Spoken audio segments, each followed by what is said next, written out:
Do you know how many episodes I start where I'm looking at myself editing, where I go, why aren't you wearing pants? And then I realize they're just scrunched up in my asshole. So I'm going to have to do a little different cut this week because these shorts are too short. Is that why they're called short? Pants, and someone's got to have said this before, but then why aren't pants long? Why is it shorts and then pants? What does that even mean? Do you know what I mean? Like someone, if I am the first person to ever proper ponder, prophesize, or consider this, I am a genius, or the rest of the world is stupid.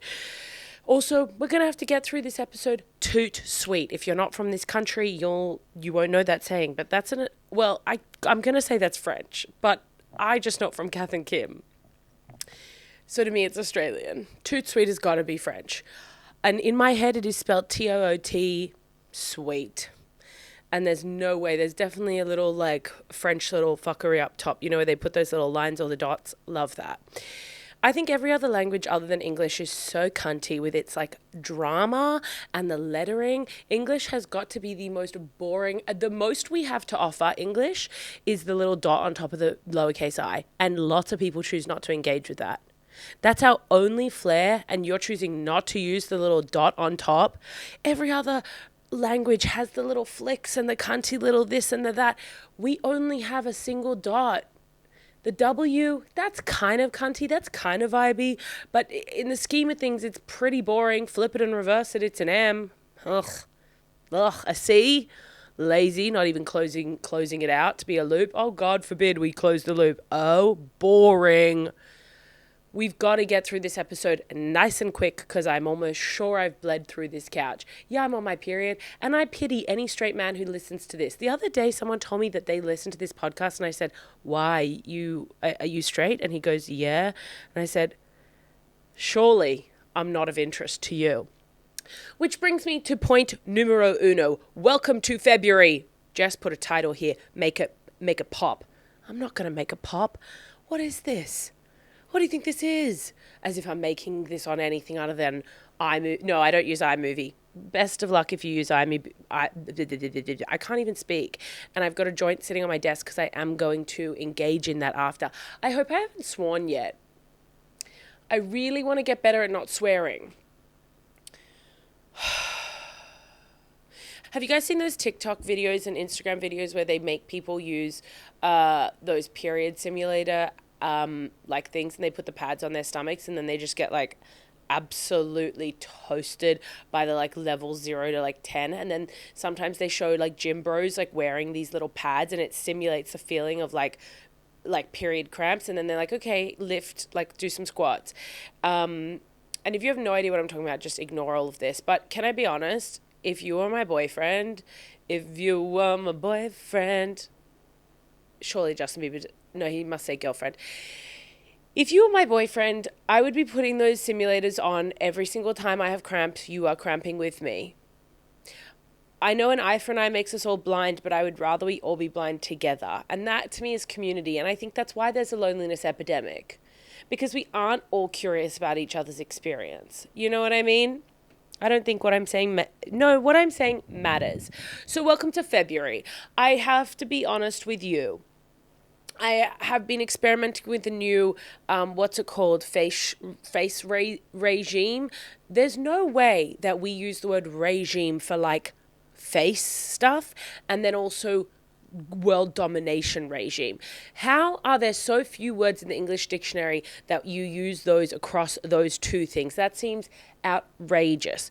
Now, I'm using these glasses. If you can't see me, they're new and I love them, and they're rose colored, and I just felt like I was close to Z-I-D-E, Zuzide. I just have been having a hard day because my period. I don't know why I'm spelling like there's a baby in the room with us. I guess I'm just trying to spell the naughty words, the like words that maybe feel like a lot for you guys to hear at whatever time you're listening to this, but it doesn't really matter. So I just was feeling yuck today because of being on the rag, which has got to be a way worse word or phrase than period. This is my thing. Sometimes I'll talk about period on stage and I can see men recoil or be like, yuck. And then I'm like, period is the most clinical word. Do you want me to say I'm free bleeding? Well, you can hear the word free solo when a man's climbing down a hill, but you can't hear me say the word period or free.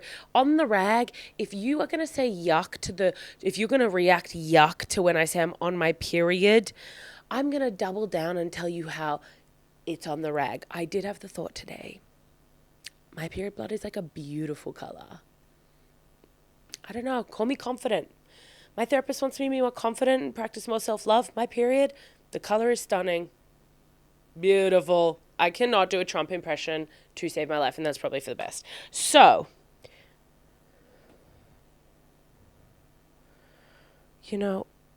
it's always a concern when I get a text message. What's the situation with the takeaways in the fridge? You can eat whatever you want. My dad just texted me and said, what's the situation with all the takeaways in the fridge? I said, you can eat whatever you want. And he said, oh my God, with 3 exclamation marks. Are you a high school girl? This is the man who, if I say anything via text, he'll go, okay, period. And when it comes to food, oh my God, OMG, exclamation mark, exclamation mark, exclamation mark. It is so easy to make a dad happy.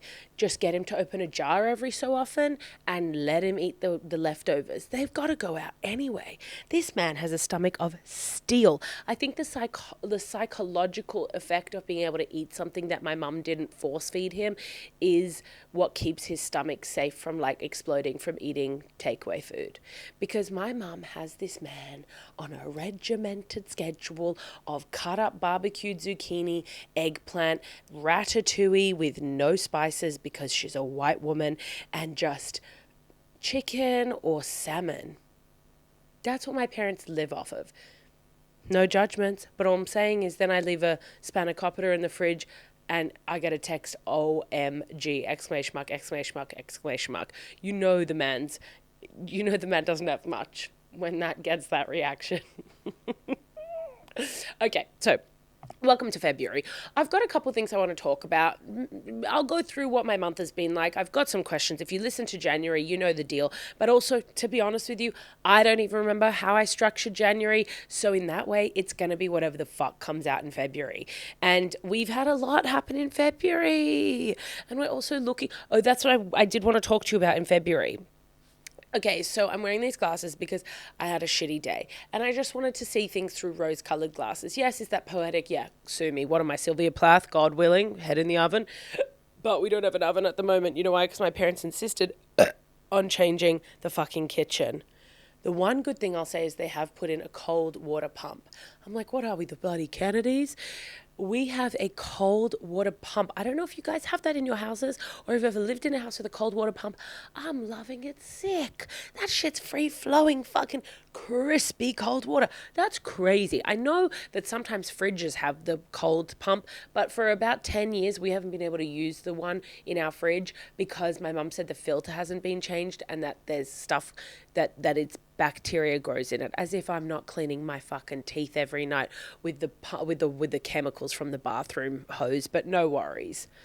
I'd rather just be dehydrated than have that fight. So I haven't been using the fridge pump because it was filled with bacteria, but now we've got this new pump and I am just living. The last time I was able to drink cold water that wasn't from a freezer, that I had personally had the foresight to cold up myself, put it in the fridge or the freezer, I would have been a teen, maybe not even with my period yet, maybe not even a woman on the rag yet. And now I am 30, redacted, and I am living for crisp cold water on demand. God, the privilege.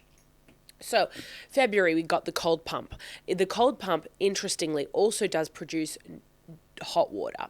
And my dad did a tutorial with me 4 times on how to do the hot water. And I said, just checking, are you teaching me this again? Why are we doing this again? Also, it flashes red. Then you press the safety button and then it goes out. If I can't get that, if I am 30 redacted and I still can't remember how to press a button twice and pour hot water and not burn myself, natural selection, honey. Why, this modern parenting It's not good. It's too precious. We are going to have a generation of soft cock losers. I don't know if this was in February technically, but it came across my desk in February, which was the newest generation, whatever, gen whatever, is dumber than every generation before them, which is the first time in documented history that they have seen that. Because technically, theoretically, evolutionarily, each generation is supposed to get smarter, not Benjamin Button. And this new generation, apparently they dumb as hell, which is kind of fun if you think about it. Because also they're dumb because of a number of factors that are cumulative from like all of the generations before them. You know you're getting old when you start saying shit like, oh, I was brought up in the last good generation because fill in the blank. But genuinely, there is a part of me that I go like, I am so happy I remember like a good time without the internet, or not even, that's not true.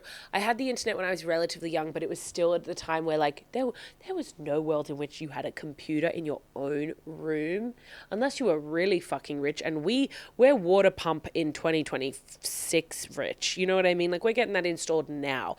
We weren't like rich like everyone gets a computer in their room. We had a central computer that took a long time to load anything, so you couldn't do anything too shameful or embarrassing. You played Bubble Trouble, you chatted on MSN when you had your allocated hour while your sister was reading or doing something else smart, and that was it.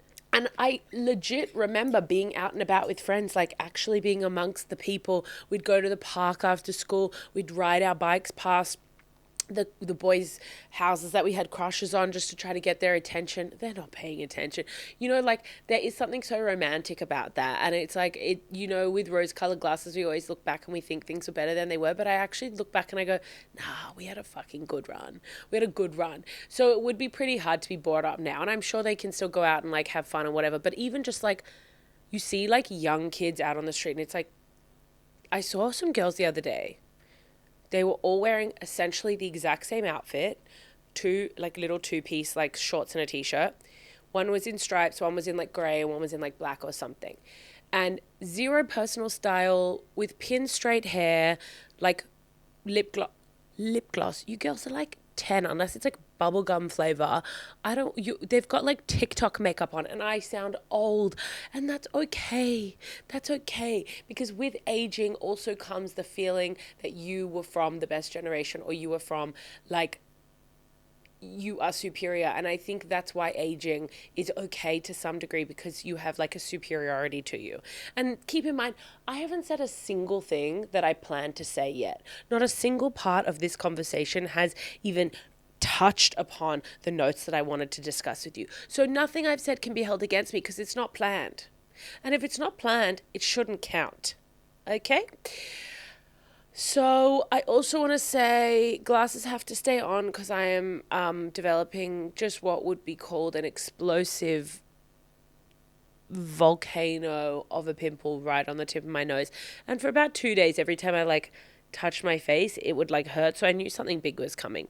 But there is a Rudolph the Red-Nosed Reindeer red bubble coming on top of my schnoz, and I'm anticipating it. I'm setting it up. I'm waiting for her. But I also am just trying to fight my better judgment. And that's not even true because it's not good judgment. My worst judgment, I am fighting my worst judgment not to pop her. And there's nothing to pop, but it's just different than the rest of my skin. So it's hard. I have to wear mittens like a kid who keeps scratching herself at night. Like I am literally like, I am filming this podcast just so that I don't pop my nose. And there's nothing to pop, but I don't play with it. Yuck. So basically the way that I've been tracking my month, both January and February, was as such. Anytime something came up that seemed to be thematic or something I wanted to discuss, threw it in my phone notes. And today, when I looked back at February, some of these points I thought, what the fuck are you talking about? The first point is everyone's having babies and I'm not even having fun.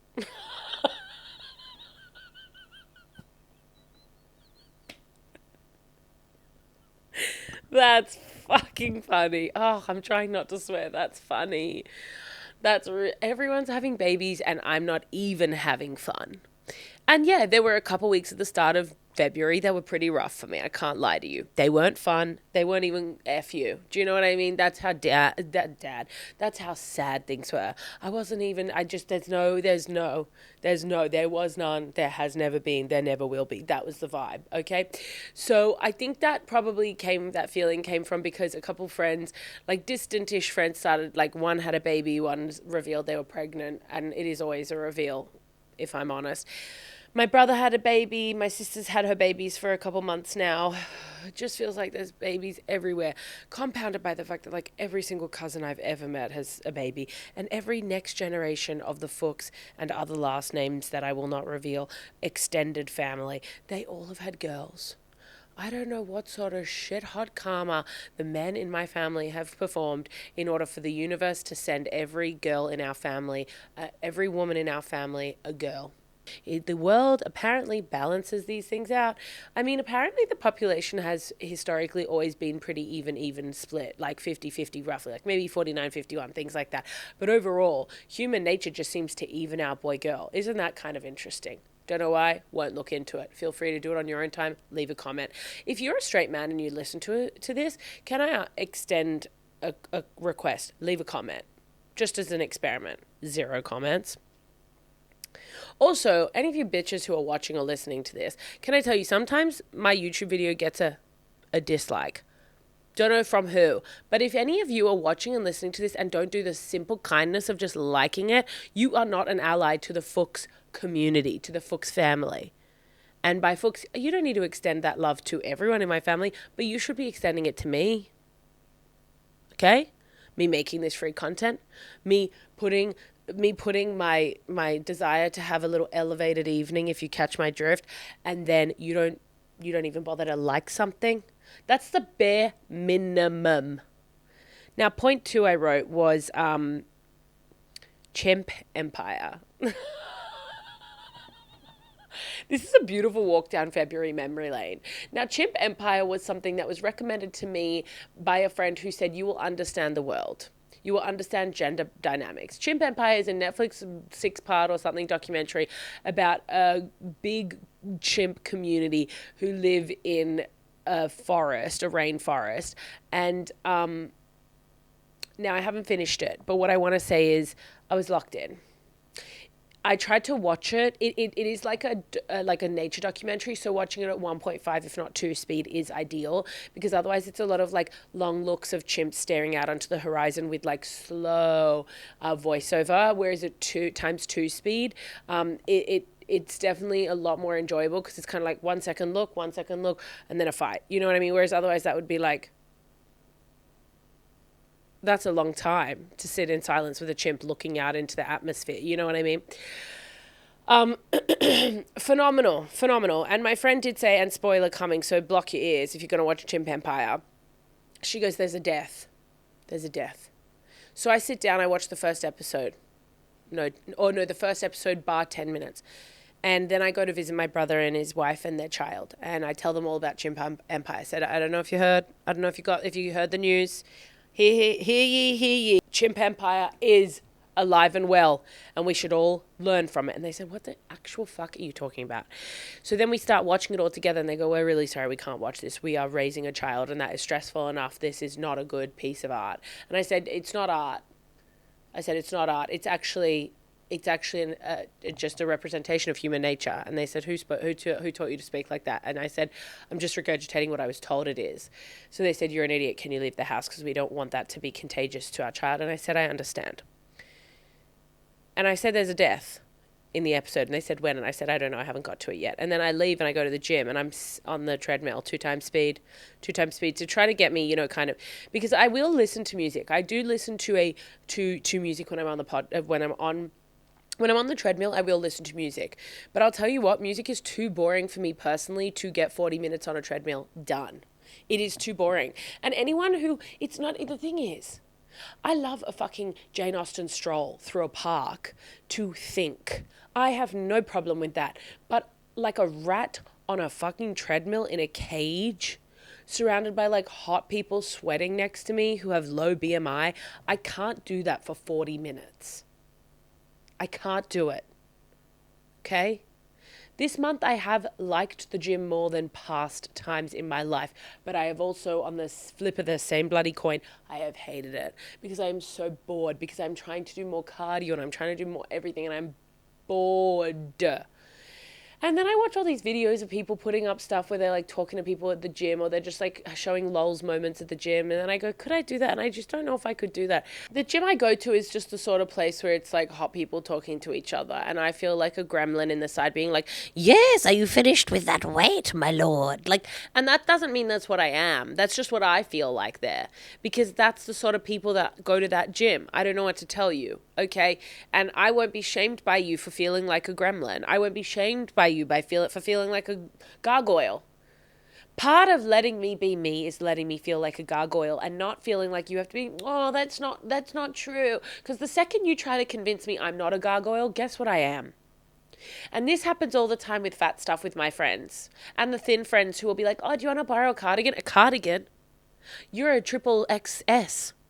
You think your cardigan is a sock to me, bitch.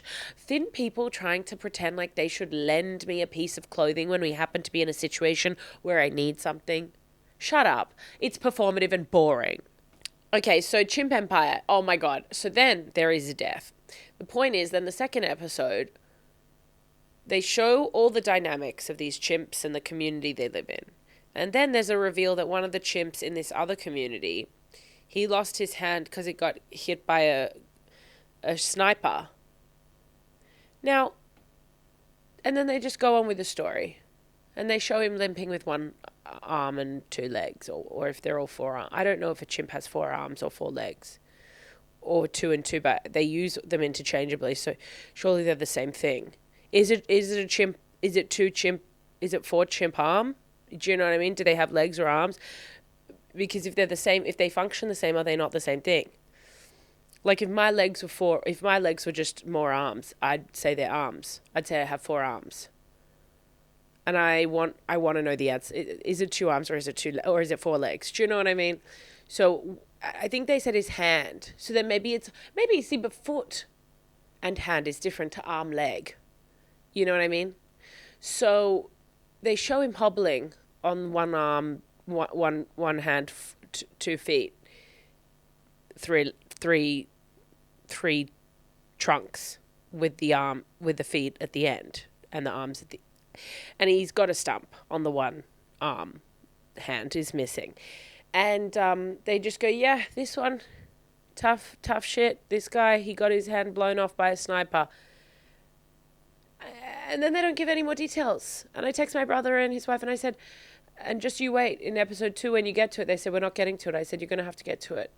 Because I pay attention, I show interest in your child, and God forbid you show interest in what I decide to birth, which is a recommendation for some TV show. When you don't have a baby, but everyone else has a baby, you have to take their shit seriously, which is their baby, but they don't take your shit seriously. God forbid I say I'd like for you to watch Heated Rivalry, and then all of a sudden, oh, we don't have the time. What do you mean I have the time to hear all of the shit about your baby? You will find the time to watch Heated Rivalry. Come hell or high water. Or I will not be listening to your child's anecdotes. I don't understand. It's as if you have a child and that is the only thing that matters. What about my children? Bridgerton. Never have I ever. 10 Things I Hate About You. These are all children of mine. I've spent time with those texts, familiarizing myself with their personalities. So his arm was shot off, and his hand is shot off, and they don't, and it looks like a perfect stump too, like someone has like kind of stitched it up, and I mean maybe that is nature or something, but what I don't know is, then I said to my brother, I said, the hand was shot off, hard story, and he said, what is there a chimp doctor? And I said, stop mocking me. I said, at this point, you're crossing a bloody line, aren't you? Saying, oh, where's the chimp doctor? I don't know. They don't address it in the documentary, and I take issue with that too. I'm with you. How did the hand work? Where is the hand? You know what I mean? And that's all I have to say about Chimp Empire. If you're looking for something, I haven't even finished it, so I don't think that people should recommend something until they've finished it. Like, I have gotten into TV shows or movies before, and I get so excited I start recommending it. And I just think that's an illegal move. I think that is a bullshit move. I don't think you should be doing that. And I talk to myself on that front too. The next point from February was competing information, sunscreen. How do you know what to believe? And that's an allegory for life.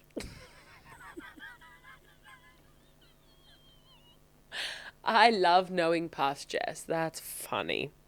I do agree with what you're saying, Jess, because I feel that. And I think that a lot, but this month has been pretty strong with that. And I have breached this conversation before, but I saw my friend and I said, your skin is looking fucking fabulous. What the hell have you been doing? And she said, oh, I actually stopped doing skincare. And I said, no, shut up. And she said, yes, you shut up. And I said, no, really? Because she's always been a makeup wearer and I feel like a skincare person. I said, okay, facials, no. Because her skin, flawless, like a Barbie doll, fucked up level, amazing. And she said, yeah, I take my makeup off if I wear any, I'll take it off at night. And then I just go to bed. And I let my skin make its own oils. And the internal conflict I have here, and this is an allegory for life, I guess early February, Jess was right, is we are just inundated with information. And it is so hard to decipher what is right and what is wrong. And then I hear the argument, well, just make a decision, read as much as you can and make a decision. But I don't even know if what I'm reading is true. Okay, well, I went to university, so I should have some deductive reasoning skills that I got from learning how to do like first, secondary resources or whatever the fuck people say is a value to spending money on a university education. But the thing is, information online is not... facts are not facts anymore. And even if they are, there is so much information online that it is just, I mean, you cannot find a single topic that doesn't have different data around it. Anything medical, anything, I was going to say facial, anything around skincare, like sunscreen. All these dermatologists going, you have to wear sunscreen. And then everyone else is going, well, it seeps into your skin and it's unnecessary toxins. You need to get a bit of sun. Sunglasses, they protect your eyes. But sunglasses also, you need natural light coming into your eyes to get vitamin D because that's the best place that it comes in. What's going on? I become what's the singer, the singing where they just scream, cut my life into pieces. No, that's not even singing. Like the one where they just scream. That ruined my vocal cords. It's just overwhelming, the sheer volume of information that is accessible, and I cannot retain anything anymore. I have hit my information limit. Every time new information comes in, something must leave. There's a 13th star sign that they decided to reject. Oh, you know what leaves the brain? That comes in. What leaves? Your mum is allergic to penicillin. Sunscreen has zinc in it, which is toxic for you. I don't even know if that fact that I just said is a fact. That's just a bunch of words that I've read. And then my brain puts it together. And isn't that kind of also the problem? Is we are inundated with information and so much information. And I don't think our brains were meant to retain this much.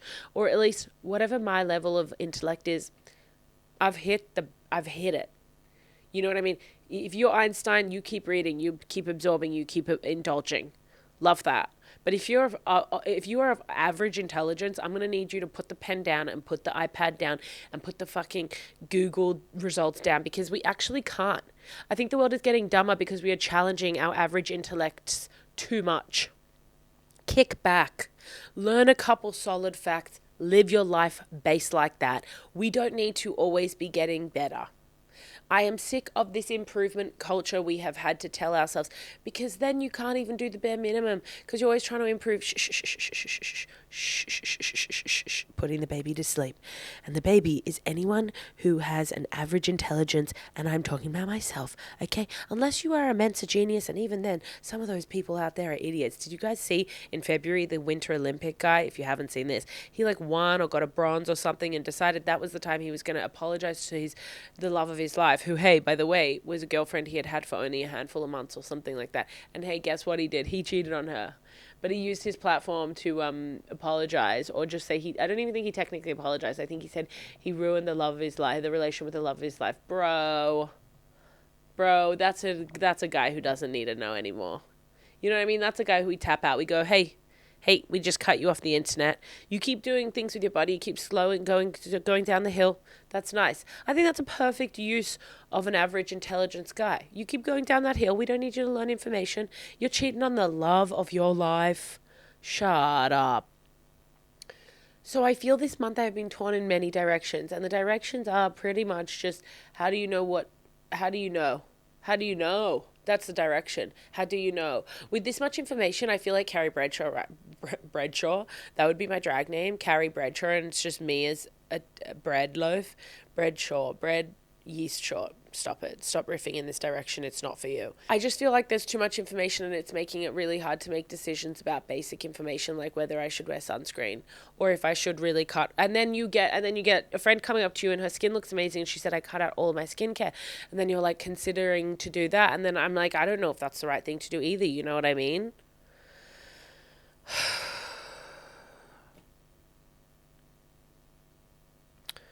It's just, being a sentient being is exhausting. Do you know what I mean?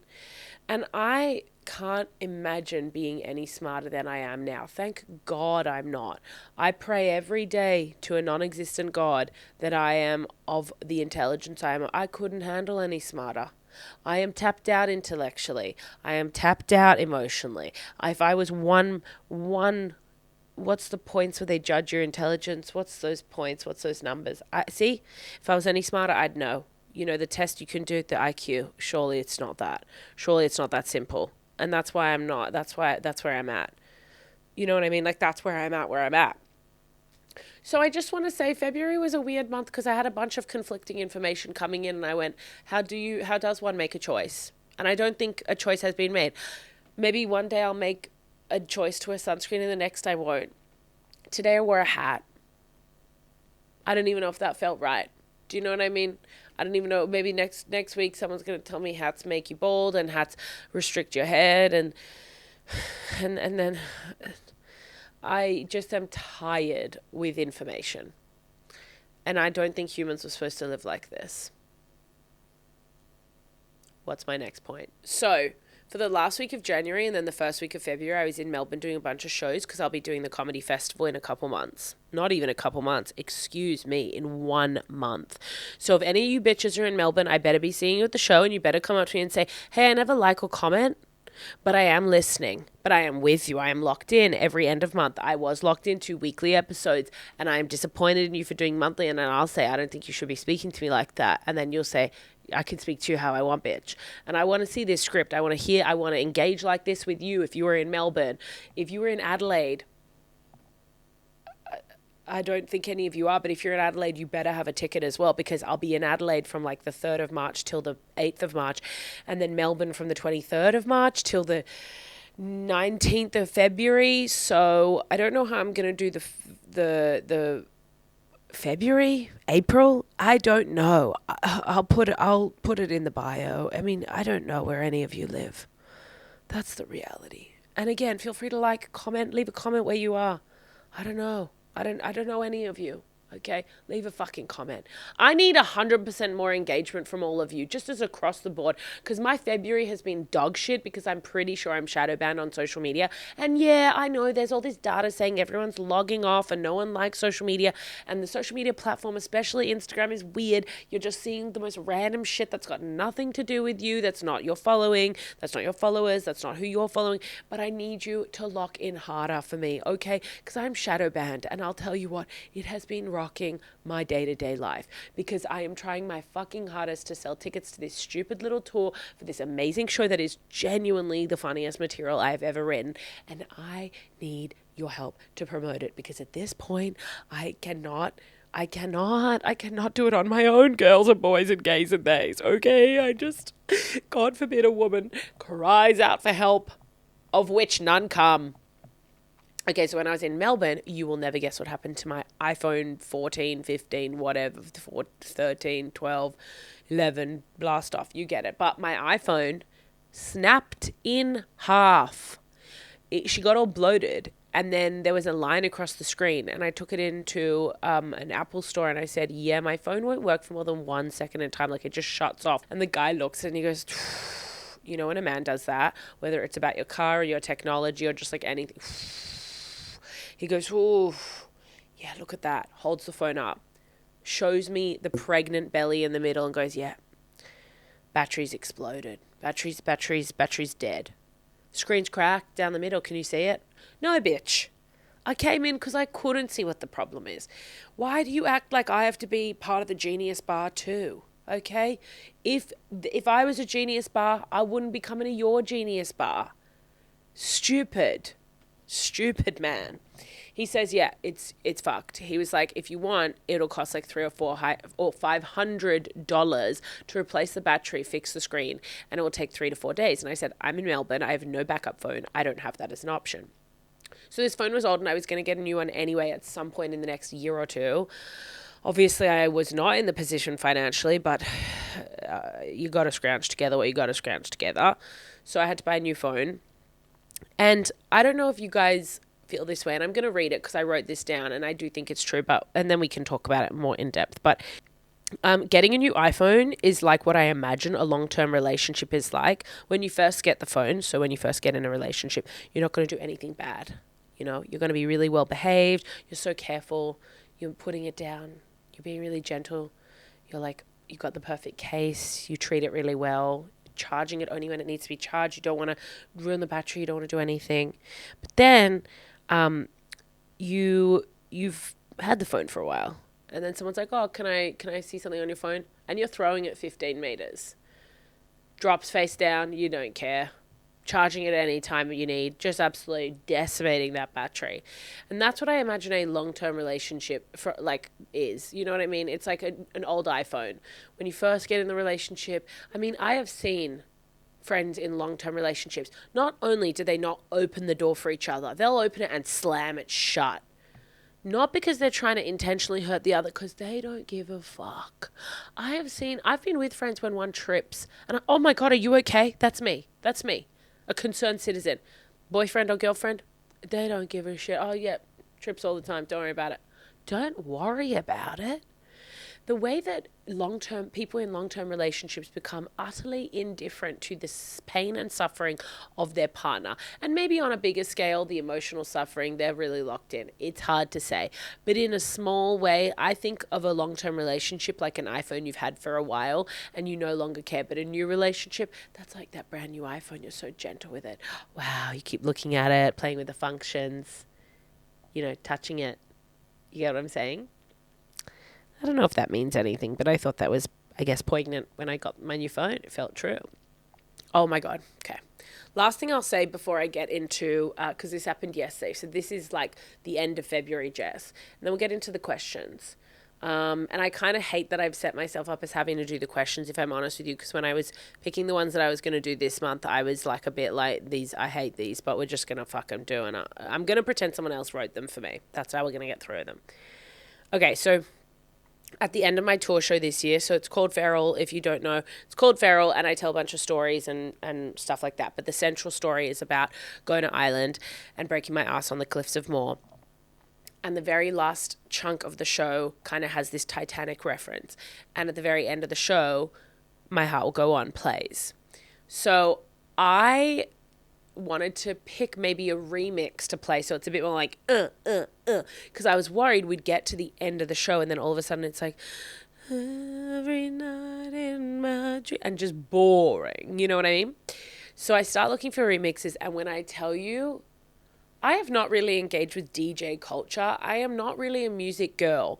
To me, as we know, the best genre of music, or the genre that I engage the most in, wedding party hits. That's it. If you're going to hear it on the dance floor at a wedding, that's going to be the shit I'm fucking gagged for. Otherwise, I don't really have a favorite album. I don't really have a favorite, song. I do have favorite songs, I guess, but I'm not you know what it is? It's more this.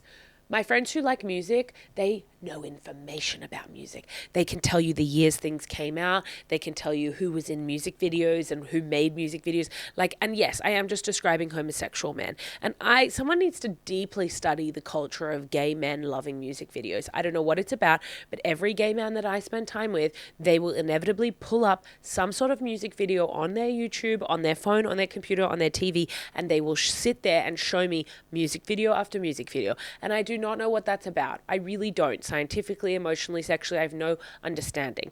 But I have none of that. I don't know music videos. I don't know what is my favorite music video. I have none of that at all. Okay? Not a drop. So I am not really familiar with music venues. I'm not really familiar with music videos as like a genre of content to engage with. So I start watching some of these, like My Heart Will Go On remixes, and I'm screaming. DJs, white men in their 40s, 50s, 60s, have the most elaborate music videos I have ever seen. I am going to try to embed some playing right now, but I don't know if I'll get flagged for copyright or what. So if I cannot use this, this is what I need you to know. My Heart Will Go On. There is a massive, real ship on some sand. It has a bunch of graffiti on it. There is another shipwreck. There is a man with a piano, a DJ set, and multiple cameras that look like a self-operated setup on a sandbank. This man is wearing a hat. He's wearing all black. I'm pretty sure has sunglasses on. And he then proceeds to have multiple cuts from different angles as he plays his little remix of My Heart Will Go On. And it is the most outrageous thing I have ever seen a man do. I thought men who are big fans of things like Transformers or the Lion King, or, you know, what's the one that with the ring, my precious, the Lord of the Rings. Okay, is it Lord of the Rings or the Lord of the Rings? Surely it's the Lord. Surely he is the Lord of the Rings. And is it about the one who, the little like weird creature, or is it about the guy, the short guy who takes the ring to the guy? Do you know what I mean? I have tried to watch the Lord of the Rings of the Lords of the Rings. Okay, the Rings of the Lord. I have really tried. But I did not grow up on it. Therefore, I watched it as a 31-year-old about a year and a half ago, and I watched it and I went, what the fuck is this? That is the sort of stuff you have to grow up on to have nostalgia or any kind of reference for, I will say. I watched it and I went, I don't know what shit this is, but I switched it off. 25 minutes, 35 minutes, and I go, this shit drags. What is this, a Jess Fuchs podcast? This is boring. Honestly, it was so bloody long. So what am I trying to say, Jess? I don't know. I think these glasses are actually giving me a headache and making it harder for me to focus. I thought they'd take the edge off, but if anything, it's hurting my head. Oh my God. Anyway, the point is, to see a man, you know, I think there was something just so stunning about this guy kind of laying it all out on the sand dune. You know what I mean? Like, he really put himself out there, and I think it's so awesome to see men being cringe. I think that is so beautiful. And I think what is even more kind of interesting to me is the way that men will back men up in the comments of that, being like just absolutely loving this dude's content, sick. And I think that's just... I think that's beautiful, and I think that's that sort of camaraderie I would love to see across the sexes, and I'm saying that to myself. I would love to kind of offer support to men when they choose to put content out like that. I think it was unbelievable and truly unbelievable. And the word unbelievable I'm trying to use more truthfully recently. Like, when things are actually unbelievable, I will use that. I will weaponize that word, because that word is actually brilliant if you think about it. It is unbelievable. It is, I cannot believe it. When I started watching this video, I literally said out loud to myself in my room alone, this is unbelievable. That someone made this on their own and put it out there for the world to consume proudly. And you might be sitting there going, from Ivory Towers or from whatever the thing where it's like you are looking at it and you are the same. I'm sure people listen to this and go, that is unbelievable. That she has the balls, the kahunas, the confidence, the backbone, the bone in the back that is brave enough to put something like that out. But can I tell you, phenomenal music video. From start to finish, no notes. The bravery alone was like a fat woman in a bikini putting a photo on Instagram that then everyone tells is so brave. And by that I mean, it is not brave, it is normal. Okay, but it is perceived as brave because people don't like it. And I would say that is the same about this music video situation, which is, I cannot believe he put it out there, but it is normal behavior. So I hope that I was able to include some of the footage, but otherwise I'm going to put a link below and I want you to go watch it. That's your only homework for today, is I want you to go watch this remix because it's unbelievable. It is truly you look up the definition of unbelievable. It is a YouTube link to My Heart Will Go On remix with this guy standing on a sand dune DJing to himself. Incredible. Do you think he had to put out noise notices to the neighbors? I hope so. Now for the last thing. Now I'll be honest, I don't remember if last month I did 10 questions or what, but I can only stomach 6 this month, and every month it's going to go down. By the end of the year there'll be no questions. Stupid. Okay, what do you hope to take away from your tour? Thank you, Jess. Great question. I think what I'm trying to take away is, and I've been thinking about this recently, I think this is like the best comedy I've ever written.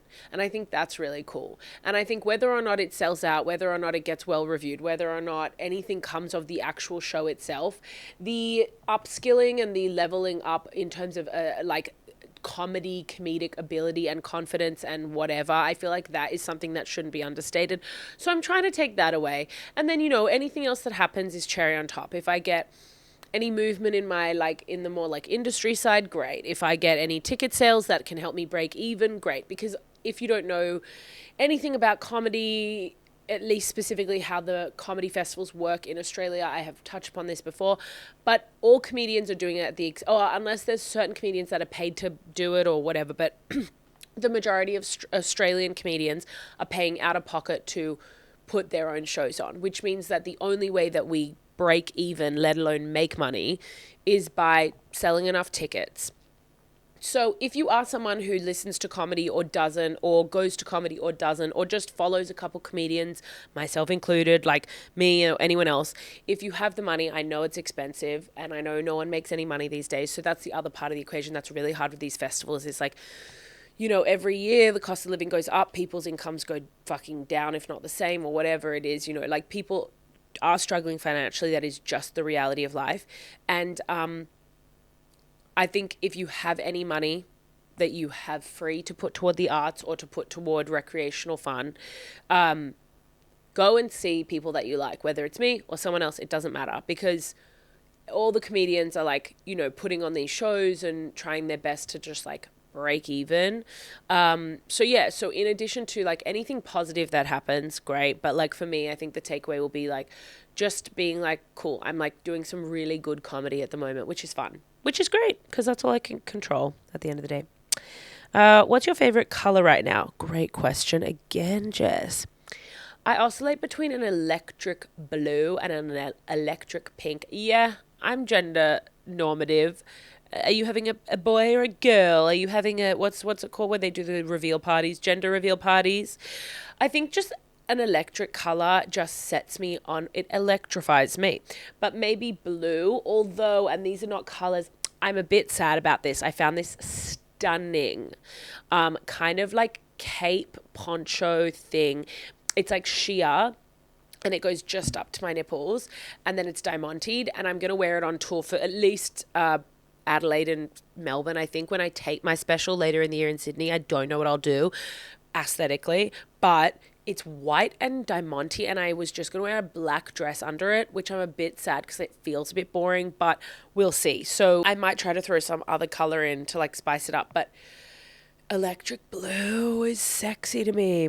Is there anything that annoys you now that didn't a year ago? Why did I put this question in with no bloody answer? Yeah, I'm sure there are things that annoy me. I think I annoy me more. I think the more you know yourself, the more you annoy yourself. I know that that's probably not what you want to hear. I know that's probably not what a good therapist would say. A good therapist, or just someone who's emotionally intelligent, would probably say that you should trend down. You should annoy yourself less.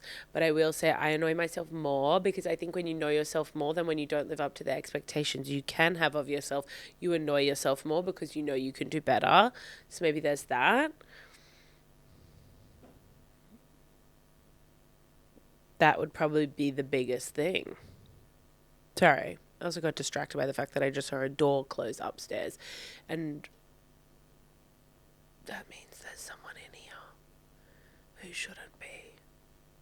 Do you know what I mean?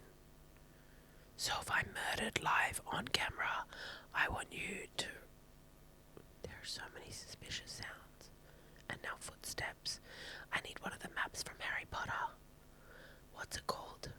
I mean, those are dense footsteps. That's got to be my dad, who's feeling really good about himself after he got to eat all the leftovers. Is there anything... Okay, that was that question. What advice would you give your future self? Ugh. Lame. Probably just to keep sleeping properly. But then also to just remember the thing you said, which is you will be happy if at the end of the at the end of the tour, you've just made a really good show. Because I know at the end of the year, I'll be like, I'm poor and I have no career and I have nothing to show for it except for 60 minutes of great jokes. And what the fuck does that matter? But it matters, because that is something that matters to me now. So the future Jess needs to remember, like, you are proud of that, and that is still an accomplishment to write something really fucking good. So let's just try to lock into that, Jess. Remember that. What's your favourite movie of all time? Well, it doesn't say of all time, but I haven't seen any movies recently, and that did make me think about how I haven't seen movies recently at all. Like, I can't remember the last time I went to a movie. I want to go see Wuthering Heights, but, like, I just haven't. I guess I did see Wicked too. Woof. Which we've already spoken about. If you haven't listened to that, go and listen to that. I think I spoke about that. I definitely did. Favorite movie? Well, I've been really wanting to watch Pride and Prejudice again, the Keira Knightley one, but then I also go, like, I've watched it so many times I do know it. Favorite movie? I don't know. I've been really running low on TV and movie options. As you know, I watched Chimp, Empire, so things are obviously not going well on this side of the fucking camera. So if you have any recommendations, this episode I'm really harping on about leaving comments and liking things. Let me know what you're watching, genuinely, because I mean, if you guys think I'm funny or interesting, then probably what you're watching is going to align with me in theory. So would love some recommendations. Final question: how do you feel about your industry right now? Oh, shut up. Why would you put this in, Jess? You know why? Because she's trying to rage bait me, because she knows I have a lot to say about my industry right now. What I'll say is the money is going. The shows are reducing. The shows that do exist don't pay well, and people are poor, and that is not a problem with you guys. That is a problem with the world, and it means that consuming art is the lowest priority because people can barely afford normal shit. And also, now that everyone can get everything online, which, like, is great in the way that you can consume a lot online for free, which is great. I think it just means that a lot of people in the arts, like, can't make money.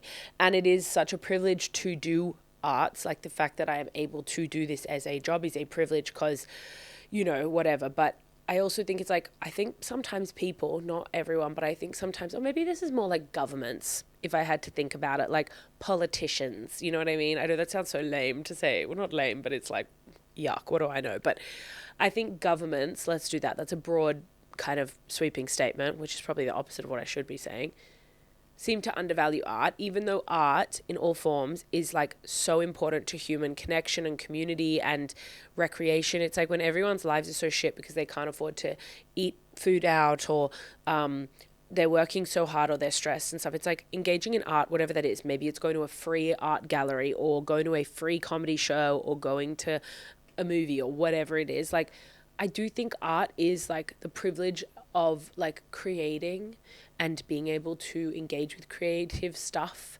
is, like, that's what separates us from the chimps. Because you might be like, well, the chimps don't have to go to work. Yes, they do. They parole their fucking boundaries and borders. Okay, they have to hunt and gather. That is a job that's key. The fact that they parole, I would say they clock in, all the men go and all the women take care of here, and then they clean everything and they do everything and whatever. It's like they do have their jobs. They have their community jobs. They might not be like, here's cash for your time for paroling technically, but what separates us is art. Okay, they don't sit around and laugh at my stupid little jokes, but you do, because that is the 0.2 or what is it, 99%. I think we're 98%. Are we 98% like chimps? I mean, me, I'm more, but you guys, the normal people. So that the 2% is the art.